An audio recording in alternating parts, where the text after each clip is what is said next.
They excluded me like I didn't belong, until one document turned their entire family upside down at my grandmother's funeral. I stood in the back holding a bouquet no one asked me to bring while my cousins filled the front rows like I didn't exist. And when I quietly tried to sit beside my sister, she leaned over and whispered, "Maybe stay back, this is for immediate family," like I was some outsider who had wandered into the wrong room, and I felt that same familiar sting I'd been dealing with.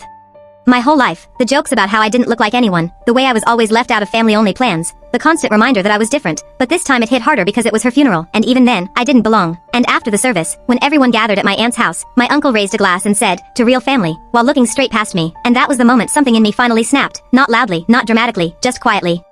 Like a switch flipping, because what they didn't know was that a week before she passed, my grandmother had called me to her house alone, her voice weak but her mind sharp, and she handed me a sealed envelope and said, "They've lied long enough, you deserve the truth." And I didn't open it right away because I thought it was just a letter, but standing there in that room full of people who had spent years making me feel like I didn't belong, I realized it was time, so I pulled it out of my bag and said, "Before we toast, I think Grandma wanted something shared," and the room went quiet because no one expected me to speak, let alone interrupt, and my aunt frowned and said, "Now's not the time," but I ignored her and opened the envelope with steady hands, and inside wasn't just a letter, it was a legal document, signed and notarized, along with an old photograph and a DNA report, and my voice didn't shake as I read it out loud. "To my family, the person you've treated as an outsider is the only one who truly belongs," and I saw confusion turn into irritation, then into something else entirely as I continued, "Years ago, a mistake was made. The child we brought home from the hospital was not ours," and suddenly the room felt like it couldn't breathe. My sister's face went pale. My uncle actually laughed like it was a joke until I held up the DNA report and the hospital record showing a documented switch that had been quietly settled decades ago, and then I said the part that shattered everything, "I'm not the outsider, she is," pointing gently toward my sister, because according to the report, I was the biological child of my parents, and she wasn't. And the silence that followed was deafening. My mom sat down like her legs gave out. My dad kept saying, "That's not possible," while staring at the papers, and my sister just shook her head over and over like denying it would make it go away, and I didn't